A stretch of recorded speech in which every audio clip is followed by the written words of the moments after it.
Bab 1. Apa itu Organizational Behavior?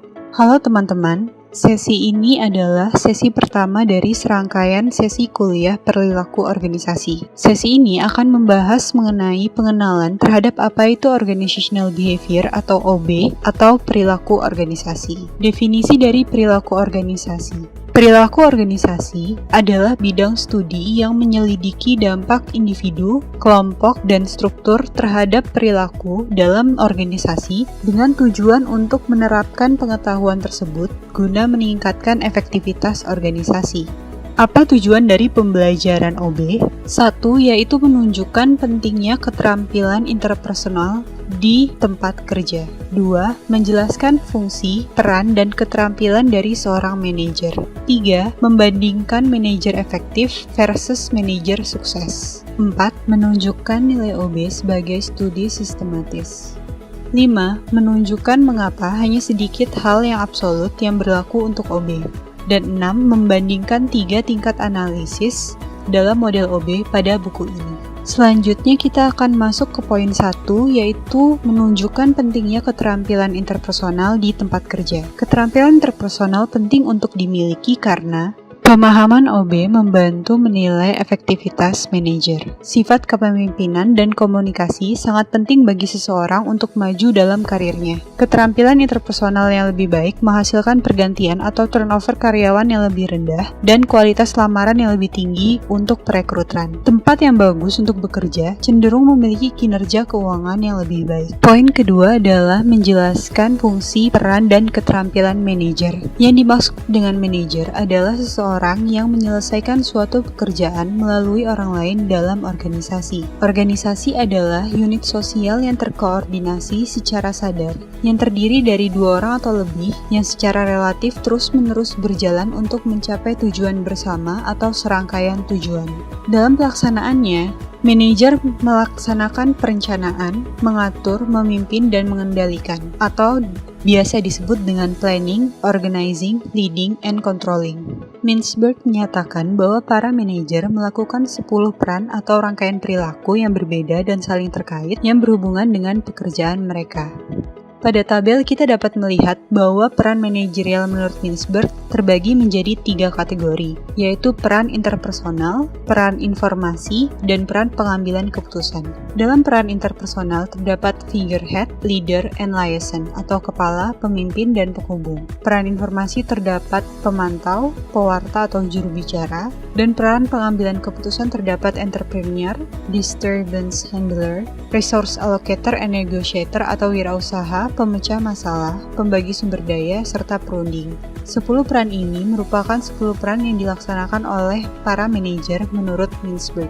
Apa yang dimaksud dengan manajemen skill atau keterampilan manajer? Keterampilan apa yang dibutuhkan oleh seorang manajer untuk mencapai tujuan mereka? Hasil penelitian menunjukkan bahwa beberapa keterampilan dapat membedakan manajer yang sukses dan yang tidak. Keterampilan manajemen yang dimaksud ada 3, yaitu keterampilan teknis, keterampilan dengan manusia atau human skill, dan keterampilan konseptual. Keterampilan teknis merupakan kemampuan untuk menerapkan pengetahuan atau keahlian khusus. Semua pekerjaan membutuhkan keahlian khusus. Banyak orang mengembangkan keterampilan teknis saat mereka melaksanakan pekerjaan. Keterampilan dengan manusia atau human skill merupakan kemampuan untuk bekerja dengan memahami dan memotivasi orang lain, baik secara individu maupun dalam kelompok. Keterampilan konseptual merupakan kemampuan mental untuk menganalisis dan mendiagnosis situasi yang kompleks. Selanjutnya, pada poin ketiga, kita akan membahas tentang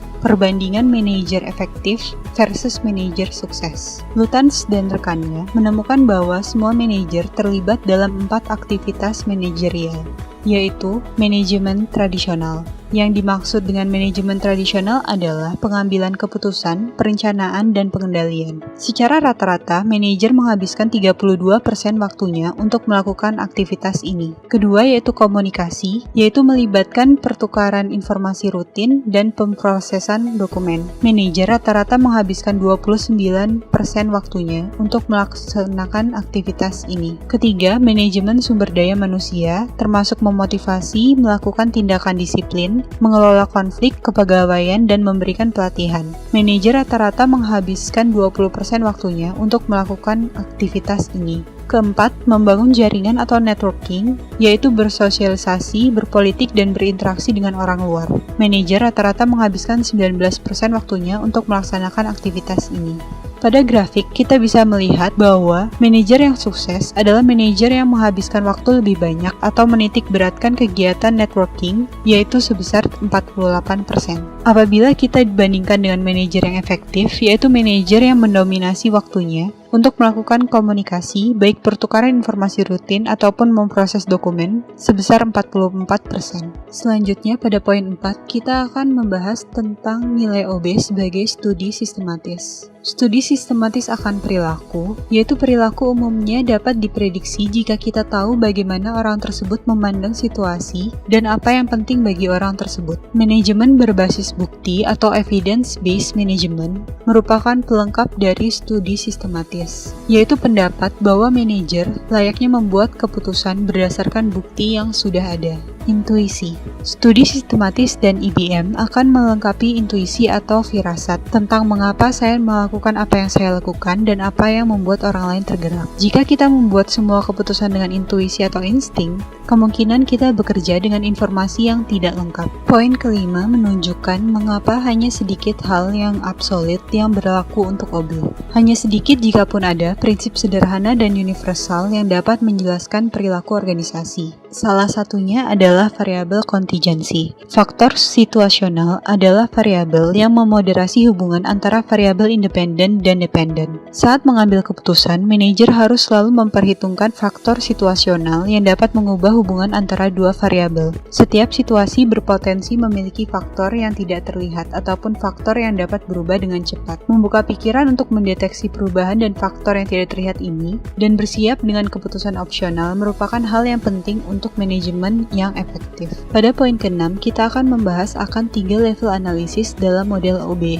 Buku ini mengusulkan 3 jenis variabel, yaitu masukan atau input, proses, dan hasil atau outcomes, yang terjadi pada 3 tingkat analisis, yaitu individu, kelompok, dan organisasi. Model OB dasar ini berlanjut dari kiri ke kanan dengan masukan yang mengarah ke proses dan proses yang mengarah ke hasil. Perhatikan bahwa model tersebut juga menunjukkan bahwa hasil dapat mempengaruhi masukan di masa depan. Variabel pertama adalah input atau masukan. Input adalah faktor-faktor yang ada sebelum terjadinya hubungan kerja. Misalnya keragaman karakteristik, kepribadian, dan nilai-nilai individu dibentuk oleh kombinasi perwarisan genetik individu dan lingkungan masa kecil individu. Struktur grup, peran, dan tanggung jawab tim biasanya ditugaskan sebelum atau setelah grup dibentuk. Terakhir, struktur dan budaya organisasi biasanya merupakan hasil dari perkembangan dan perubahan selama bertahun-tahun saat organisasi beradaptasi dengan lingkungannya dan membangun budaya atau norma. Proses didefinisikan sebagai tindakan yang melibatkan individu, kelompok, dan organisasi sebagai hasil dari masukan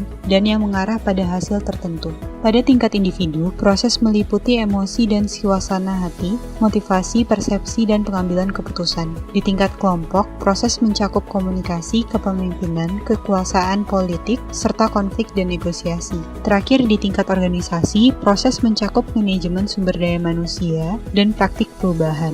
Pada outcomes atau hasil, didefinisikan sebagai variabel kunci yang ingin dijelaskan atau diprediksi dan yang dipengaruhi oleh beberapa variabel lain. Peneliti menekankan hasil pada tingkat individu adalah hal layaknya sikap dan kepuasan serta kinerja.